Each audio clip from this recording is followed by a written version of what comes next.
sure I have had a crisis in the studio that happened when I turned 40.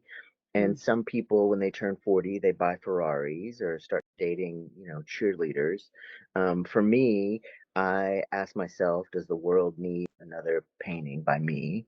Um, Mhm. and for about 18 months, I always think about it as being really short.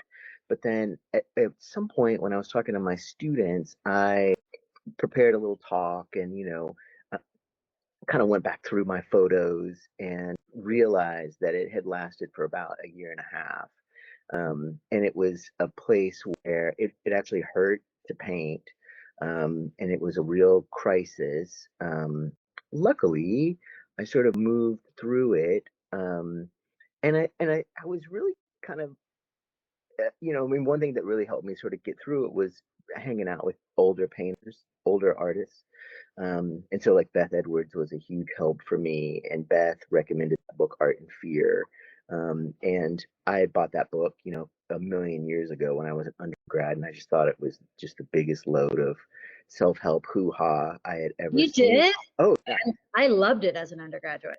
Oh, I hated it. I just thought it was for losers, and then sure enough, later when I was in this crisis, I picked it up and it was like this like heavenly light shone down.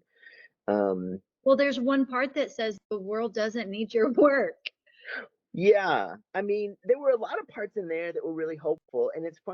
funny. I talk with my students about that book a lot, and then also about Love's Creative Quest, and about Rick Rubin's book on the creative life, and then I also love Anne Lamott, and then her Bird by Bird, and Yes. of course, Nashville's own Ann Patchett has that great book, Secret to a Happy Marriage, or something like that. And in it, the second or third essay is, I think it's called The Escape Plan or The Getaway Car. Anyway, there are those kinds of moments. But, I was really surprised when I listened to Michelle Grabner's this morning, that, I mean, for me, Michelle Grabner was such a huge impact on me in terms of thinking about my life, not just as being a painter. Like I remember when she came to Iowa when I was a grad student. I remember she was talking about all the things that she did, as a mother, as a curator, as a writer, as an artist, as someone who has an exhibition space in their home or in the back of their house. Yeah. Um, Her and capacity so, is immense. say again. Her capacity is immense. It is immense. And people would say, like, well, first of all, they would ask, how do you do it all? Yeah. And she would say, it's a part of one practice. It's a part of a single practice. And to me, that was a really revelatory moment. I mean, because I think sometimes when I was working as a curator, people would say, like, hey, so are you like a curator who paints or a painter who curates? And I was like, well, I know that I am a better dad because I am a gardener, and I know that I'm a better teacher because I'm a painter. And I know like all of these things sort of fit. And I think for Mhm. me that creates a kind of a hierarchy that I'm not particularly interested in, and Yeah. because I think it's sort of riddled with guilt. But you know, um, And in it's a ter- way to make a border between who gets in and who doesn't. for sure. I Yeah. mean, I definitely am a big fan of compartmentalization in my own mind so that I can be present and be there when I'm doing one thing. So for sure that was a hard one lesson after my second kiddo was born. Um, and so I know that that's really important for me. I Yeah. don't think I never really think about quitting painting necessarily. I do sometimes, like when you hear that upper administration ask questions like, do you really need an art historian, a contemporary art historian, or do you guys really need a ceramics program? Like sometimes that will send chills down my spine and it will make me Yeah. think like I need to do something else. Mhm. Um, and so like, when you ask like, and of course, like the So first thing, what surprised you about Michelle's answer? well, what surprised me was that it didn't recognize or didn't think about. I mean, of course, I love the answer of being a nurse. I mean, and to me that totally fits, because I mean, I think to think about our lives as artists or curators, so often midwife is the analogy that we'll sometimes use. Um, but I think for me, the thing that surprised me was that she didn't talk about all of the other amazing things that she does. And I think really all of those other things that she does, that I do, that we do, keep us whole. It like satisfies nutrient deficiencies that are absent. So like I know that my studio practice is particularly apolitical, or as apolitical as you can be being an abstract painter. But I also know that my life as a curator, and my life as an interviewer, and my life as a dad, and my life as a teacher, particularly political. And so that scratches that itch, or this particular part of my life is outward facing, this part is inward facing. So like I know that all those things are really important. Um, but like in terms of things that I might do, I had a good friend who was a bread maker in college, Mm. and their bread was really good, and I like that idea. And also, when I go hiking in the woods, I will often find a tree where I'm just like, "What the hell happened to that tree?" And I would love to be a forensic botanist where I can go into the forest and say, "Okay, check this out. So this tree over here fell on this tree, and then this tree wrapped around it, and then this vine got in there." And I would love to just like be like a crime scene investigator guy, except with like weird ass tree formations. But Did then you make that up? Are there forensic botanists out there? I don't think so. I mean, there might be. That would be great. Mhm. But it's a nice little pipe dream. Um, but I think, in reality, the thing that I would enjoy the most is this thing that I'm doing where I'm accumulating these oral histories. To me, there's something about finding these things that are particularly applicable to myself and to others. Like Yeah. when I listen to these, or when I am doing these interviews with people, I'll say like, I cannot wait to let my kids hear this, or I can't wait to let so and so student hear this, or damn, I wish I had heard this when I was 18, or I'm so glad that I get to hear this when I'm 54.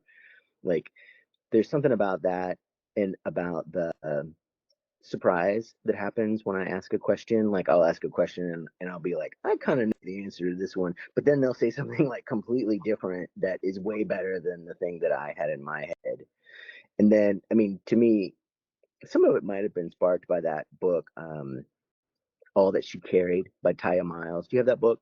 Hmm. So good. I mean, it is a masterclass in how to be curious and how to take a thing and then follow all of the possible options for that thing. I mean, it's one of those books that I have like a stack of them, so that when people say, "I don't know what you're talking about, Hamlet," I'll just hand it to them, because it is such an amazing lesson. And so for me, that idea of seeing what we've got and then asking questions and trying to figure out how one thing is informed by another thing, or how these things are connected, or how such a like say how having a junior league art ambassador come through the classroom with a little cart and a book and talk to students in this South Texas town about art, and how important that can be, and how that can really make change in someone who I really admire. Um, or any of the other things that I've come across in these histories, it's just been really important. Hmm. Hmm. I've assumed that having institutions surrounding you, so whether it's like, you curated at Rhodes, you had an academic job, which probably came with the studio early on, definitely your relationship with the gallery early on. Like I've always thought, and I don't think and I do think it's true. I think having those institutions around you early on in your 30s can really like doula you over the saddest humps that you get thrown.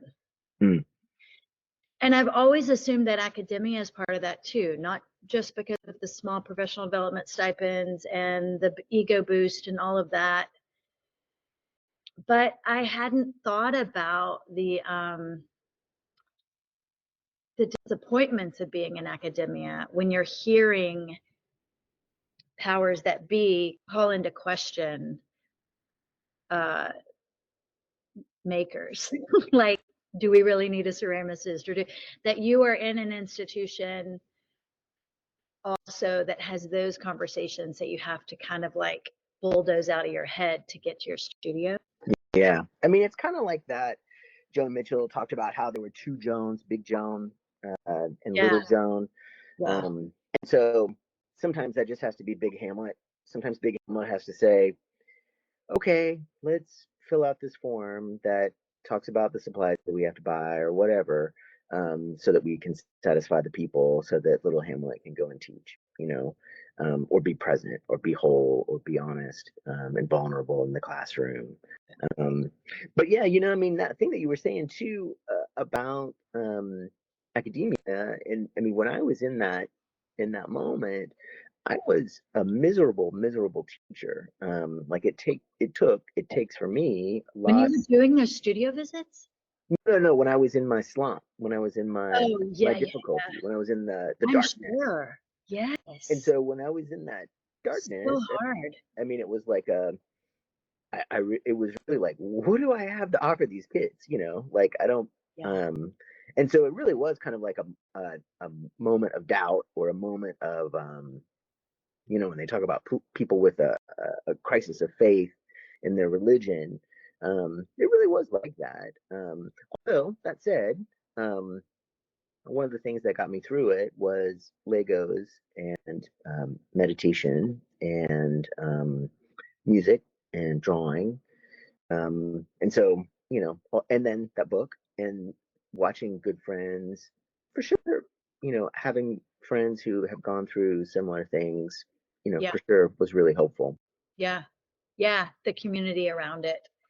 I mean, there were people around me. I also had a crisis of faith in that time. Like, grew up in the evangelical church and like very much in it. Mm. And then left the church around that time, like for good, not necessarily faith, but like the church.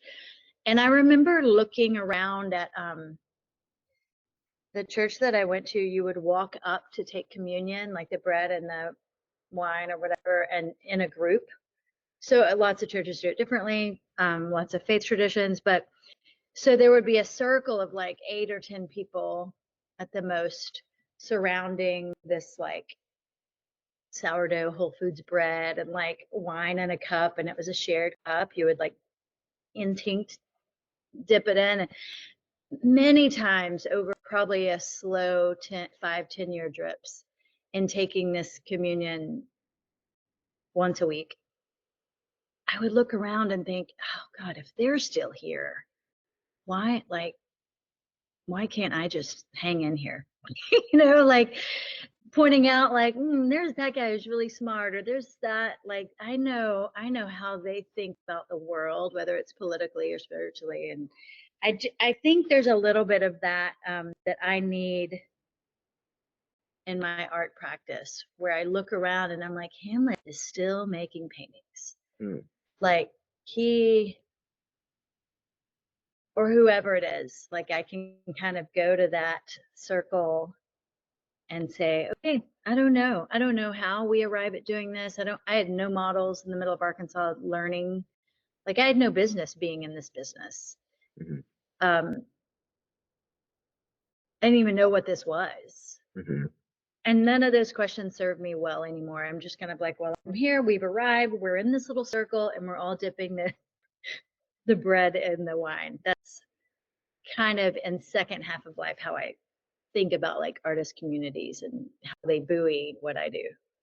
Yeah, that makes sense. I mean, for me, I mean, of course, part of that thing about like people looking at me and saying, "Oh, well, Hamlet's still doing it." I mean, for sure, I am still painting. Yes, I am so happy to be a source of inspiration for others.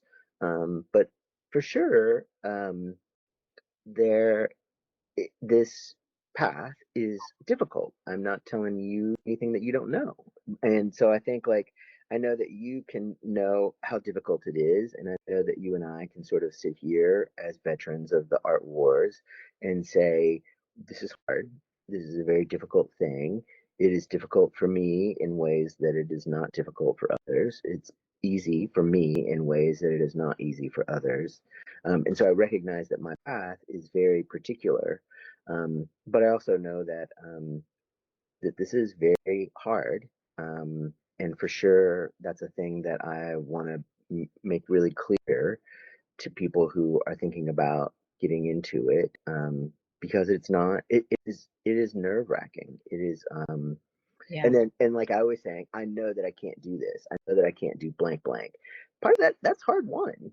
Part of that is like Yeah. I I did it and didn't like it and I was crazy. And so when I was crazy, I was not good for myself or for others. Um, and so I know, in my life, these are the things that I need. I Yeah. need X, Y, and Z, and I have to make sure that I have those things. I know that I need to walk in the woods. I know Yeah. that I need to meditate. I know that I need to exercise. I know that I need to take care of myself and my food. In the same way that I know that I need to do all these other things. Yes, that community is really key. I could not do what I do without my support.